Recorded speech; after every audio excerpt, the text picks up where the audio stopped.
warahmatullahi wabarakatuh. Saya Abdul Salam, anggota Bawaslu Jakarta Selatan, Divisi Penanganan Pelanggaran.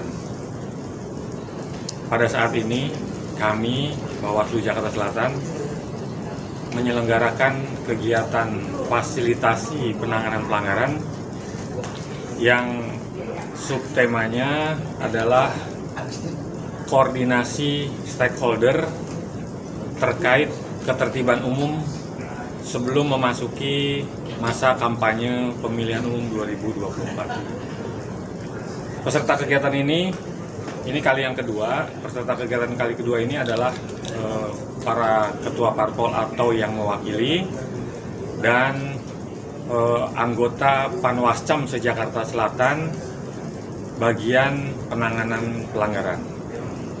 Tujuan dilaksanakan kegiatan ini untuk menyamakan persepsi tentang regulasi, sesuai regulasi tentang bagaimana menyikapi tahapan-tahapan yang sedang berjalan.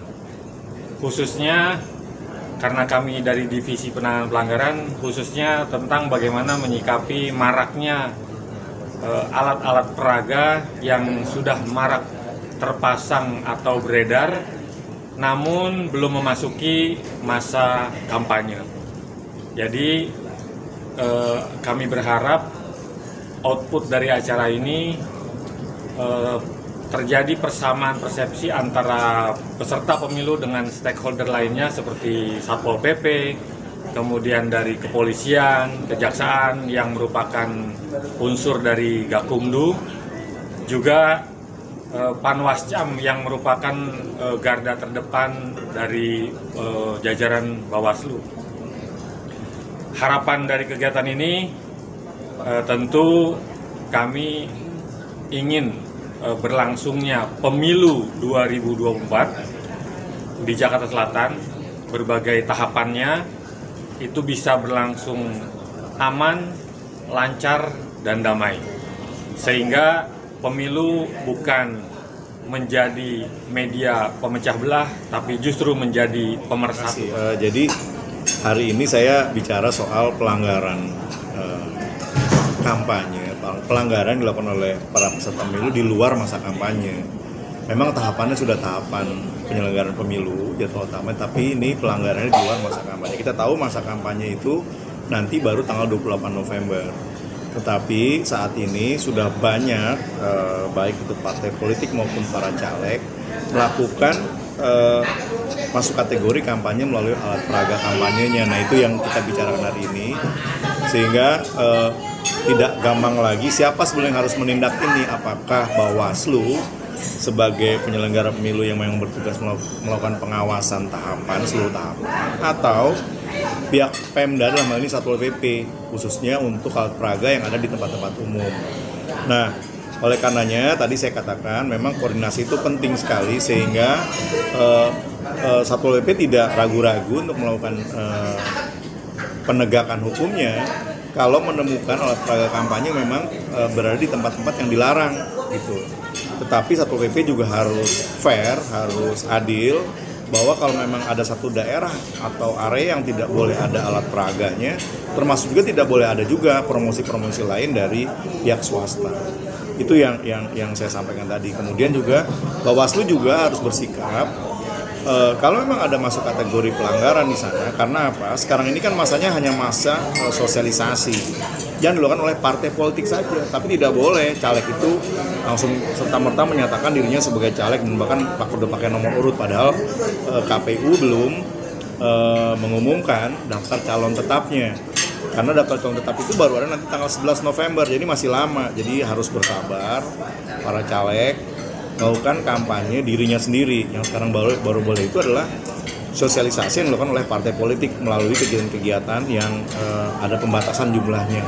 Itu jadi yang tadi saya sampaikan, sehingga mudah-mudahan partai politiknya bersepakat bahwa mereka memang belum saatnya melakukan kampanye. Apa itu kampanye? Kampanye itu harus ada tercantum partai politiknya, kemudian ada nomor urutnya, ada visi misi calonnya, ada visi misi partainya, kemudian ada ajakan untuk memilih, dan di masa kampanye, karena ini belum masa kampanye, belum waktunya itu disebut sebagai kampanye. Kira-kira gitu, itu yang tadi kita bahas. Isu-isu strategisnya itu termasuk isu-isu strategis kampanye adalah tidak menggunakan atau merusak sarana prasarana kota yang ada. Baik itu pohon jangan dipaku, kalau diikat dia boleh, dan tapi juga harus lihat di tempat mana dia harus dipasang gitu. Kalau memang itu dilarang, ya jangan dipasang di sana karena akan mengotori kota. Kira-kira gitu tadi saya sampaikan. Artinya sejauh ini sudah banyak hal yang perlu mungkin sama-sama kita pahamin ya Pak. Nah, terkait persiapan pemilu 2024 nanti ya Pak. Nah, harapannya Pak ke depan untuk kegiatan acara hari ini, untuk mungkin nanti kami sampaikan lagi ke halayak ramai Pak. Jadi memang saya kira karena sebagai stakeholder pemilu itu yang sangat kuat adalah partai politik dan juga para calegnya, memang acara-acara seperti ini harus sering ya dilakukan, sehingga diingatkan lagi partai politik. Walaupun sebenarnya partai politik juga tahu aturan-aturan itu, karena setiap produk dari KPU maupun Bawaslu pasti disampaikan kepada partai politik sebagai peserta pemilu. Tapi harus selalu diingatkan bahwa jangan sampai itu terjadi gitu, pelanggaran itu, karena kalau pelanggaran itu terjadi maka KPU ataupun Bawaslu tidak segan untuk menyampaikan surat teguran itu, baik itu masuk pelanggaran administratif gitu ya, ataupun mungkin pelanggaran lain. Apalagi kalau misalnya sudah masuk nanti seperti tadi disampaikan pada masa penghitungan suara misalnya, mungkin sudah bisa masuk ke kategori yang kriminal. Kalau misalnya ada perubahan berita acara, kemudian ada upaya-upaya melakukan suap atau money politik dari calon ataupun partai politik, ya itu masuk kategori kriminal gitu ya. Nah itu juga harus dihindari. Jadi saya kira acara-acara seperti ini bagus untuk terus diingatkan baik kepada partai politik maupun calegnya. Baik yang dilakukan oleh Bawaslu maupun oleh KPU, saya kira udah tepat lah memperbanyak frekuensi kegiatan semacam ini. Itu saya kira. Sesuai dengan materi yang dan judul dari kegiatan ini soal pelanggaran yang dalam tanda petik. Kenapa? Karena ada banyak argumentasi tentang apakah ini masuk pelanggaran atau tidak. Kemudian kalau masuk pelanggaran, siapa yang menindak? Ya. Kemudian tindakannya seperti apa? Apakah ini masuk kategori pelanggaran administratif atau pelanggaran lainnya? Modelnya tentu saja sangat banyak. Itu yang pertama. Yang kedua adalah soal jadwal tahapannya yang membuat secara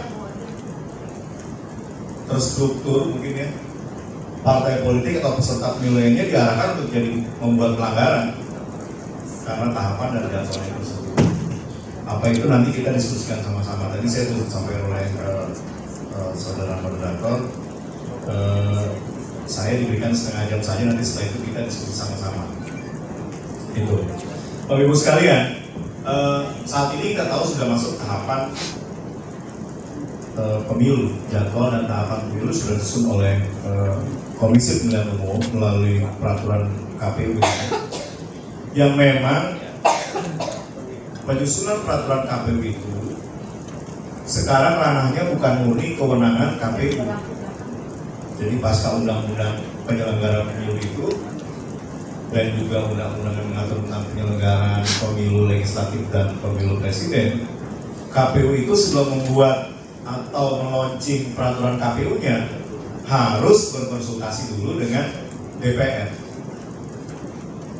Bapak Ibu sekalian, walaupun ini menjadi bagian dari Bapak Ibu sebagai kader partai politik, kita tahu tentu saja kepentingan partai politik dan bahkan mungkin, mohon maaf harus saya katakan, kepentingan dari personal dalam DPR RI itu pasti harus diakomodir oleh KPU.